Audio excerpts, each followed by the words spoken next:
ಯೇಸು ಕ್ರಿಸ್ತನಲ್ಲಿ ತೋರಿ ಬಂದ ದೇವರ ಪ್ರೀತಿಯಿಂದ ಅಗಲಿಸಲಾರವೆಂದು ನನಗೆ ನಿಶ್ಚಯ ಉಂಟು.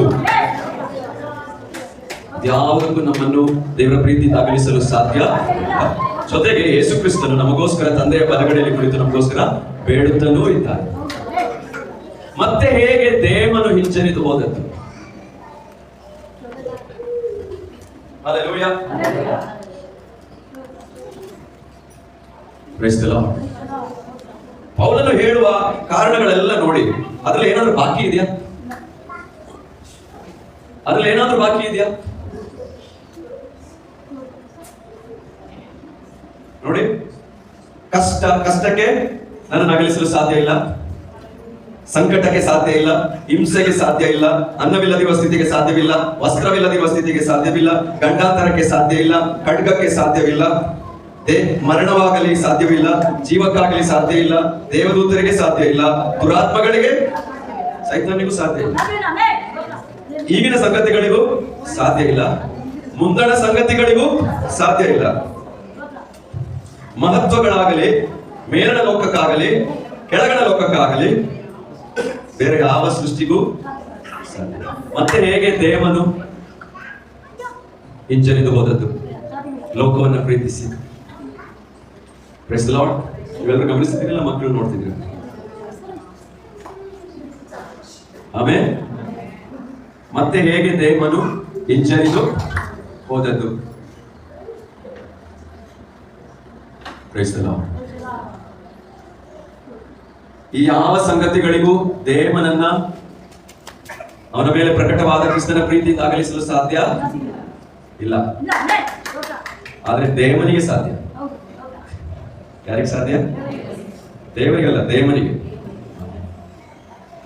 ದೇವ ಅಂದ್ರೆ ಯಾರು?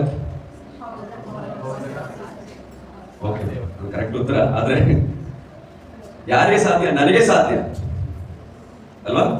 ಎಲ್ಲಿಂದ ತಪ್ಪಿಸ್ಕೊಳ್ಳಿಕ್ಕೆ? ದೇವರ ಪ್ರೀತಿಯಿಂದ ತಪ್ಪಿಸ್ಕೊಳ್ಳಿಕ್ಕೆ ಯಾರಿಗೆ ಸಾಧ್ಯ? ನನಗೆ ಸಾಧ್ಯ, ಬೇರೆ ಯಾರಿಗೂ ಸಾಧ್ಯ ಇಲ್ಲ. ಧರ್ಮ ಬ್ರದರ್ ಕೇಳಿಸ್ಕೊಳ್ತಿದ್ದೀರಾ? ಯಾರಿಗೆ ಸಾಧ್ಯ ಆಯಿತು? ದೇವನಿಗೆ ಸಾಧ್ಯ ಆಯಿತು. ಏನ್ ಮಾಡ್ಲಿಕ್ಕೆ? ದೇವರ ಪ್ರೀತಿಯನ್ನು ಬಿಟ್ಟು ಲೋಕವನ್ನು ಪ್ರೀತಿಸ್ಲಿಕ್ಕೆ ಯಾರಿಗೆ ಸಾಧ್ಯವಾಯಿತು? ದೇವನಿಗೆ ಸಾಧ್ಯ ಆಯಿತು. ಇಲ್ಲಿ ಯಾರಾದ್ರೂ ಹೇಳೋರಿದ್ರೆ ನನಗೂ ಸಾಧ್ಯ ಅಂತ ಇಲ್ಲಲ್ಲ. ದೇವರಿಗೆ ಹೇಗೆ ಸಾಧ್ಯ ಆಯಿತು? ಒಂದು, ಅವನೊಳಗಡೆ ಇದ್ದ ಹೇಳಿತನ. ಅವನೊಳಗಡೆ ಇದ್ದ ಹೇಳಿತನ. ಎರಡು, ಅವನೊಳಗಡೆ ಉಂಟಾದ ಹಣದ ಆಸೆ. ಇವೆರಡು ಇಟ್ಕೊಂಡು ಇಷ್ಟು ದೊಡ್ಡ ಮಹಾ ದೇವರ ಪ್ರೀತಿಯಿಂದ ಅವನು ತಪ್ಪಿಸಿಕೊಳ್ತಾನೆ. ಅವನು ತಪ್ಪಿಸಿಕೊಂಡು ಓಡ್ತಾನೆ.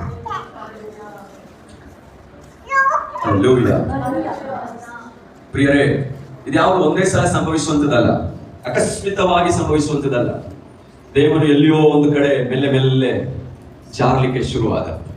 ಪೌಲನೊಟ್ಟಿಗಿನ ಸಹವಾಸ, ಸೇವೆ ಎಲ್ಲ ಅನುಭವಿಸುವಾಗ, ಅದರಲ್ಲುಂಟಾದ ಹಿಂಸೆ ಸಂಕಟಗಳನ್ನೆಲ್ಲ ಅನುಭವಿಸುವಾಗ ಒಂದು ಆಲೋಚನೆ, ಯಾಕೆ ನಾವು ಇಷ್ಟೆಲ್ಲ ಅನುಭವಿಸ್ಬೇಕು? ಯಾಕೆ ನಮ್ಮ ಸೇಫ್ಟಿಯನ್ನು ನಾವು ನೋಡ್ಕೋಬಾರ್ದು? ಯಾಕೆ ನಾವು ಧರ್ಮಕ್ಕೆ ಪೆಟ್ಟು ತಿನ್ಬೇಕು? ನಾವೇನಷ್ಟು ದಾರಿಯಲ್ಲಿ ಬಿದ್ದಿದ್ದೀವ? ನಾವು ಅಷ್ಟು ಬೆಲೆ ಇಲ್ವಾ ನಮಗೆ? ಈ ರೀತಿ ಎಲ್ಲ ಆಲೋಚನೆಗಳು ಅಲ್ವಾ? ಅದೆಲ್ಲಿಗೆ ನಡೆಸಿತು? ಅದು ಹೇಳಿತನಕ್ಕೆ ನಡೆಸಿತು. ಪೌಲನನ್ನು, ಸೇವೆಯನ್ನು, ಎಲ್ಲವನ್ನು ಬಿಟ್ಟು ಅವನು ಲೋಕವನ್ನು ಪ್ರೀತಿಸುವುದಕ್ಕೆ ಅದು ನಡೆಸಿತು. ಹಲ್ಲೆಲೂಯಾ. Praise the lord.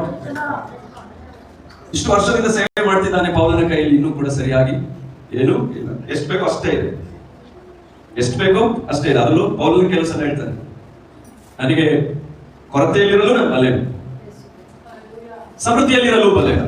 ಅದರ ಅರ್ಥ ಕೊರತೆ ಉಂಟಾಯಿತು, ಸಮೃದ್ಧಿ ಉಂಟಾಯಿತು. Praise the Lord. Hallelujah. So ನಾನೇನ್ ಮಾಡ್ತೀನಿ ಈಗ, ನನ್ನ ಫ್ರೆಂಡ್ಸ್ ಇದ್ದಾರೆ ಇಲ್ಲಿ ಥೆಸಲೋನಿಕರ್, ಅಲ್ಲಿ ಹೋದ್ರೆ ಒಂದೇ ಸಲ ತುಂಬಾ ದುಡ್ಡು ಮಾಡ್ಬೋದು. ಅಲ್ಲಿ ಹೊಸ ಹೊಸ ಬಿಸ್ನೆಸ್ ಇದೆ, ಅಲ್ಲಿ ಒಳ್ಳೆ ದುಡ್ಡು ಮಾಡ್ಬೋದು. ಎಲ್ಲಿ ಹೋದ್ರೆ ಥೆಸಲೋನಿಕರ್ ಹೋಗ್ತಾರೆ. ಮತ್ತೆ ಅಲ್ಲಿ ಯಾರು ನನ್ನ ಕರೆಯೋದಿಲ್ಲ, ಚರ್ಚಿಗೆ ಬಾ, ಸ್ವಾರ್ಥ ಸೇರಕ್ಕೆ ಬಾ ಅಂತ ಯಾರು ಕರೆಯೋದಿಲ್ಲ.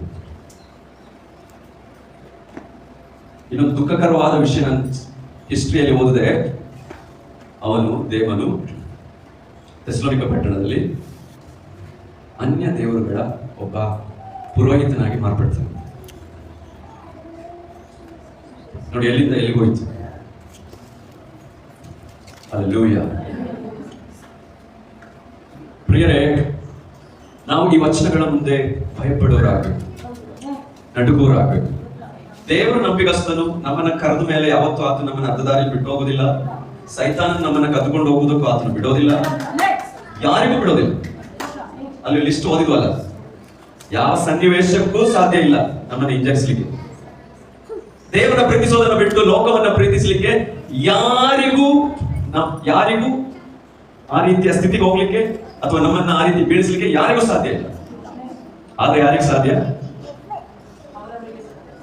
ನಮಗೆ ಸಾಧ್ಯ, ಅವರವರಿಗೆ ಸಾಧ್ಯ. ಹಲ್ಲೆಲೂಯಾ. ಅರ್ಥವಾಗ್ತಿದೆ?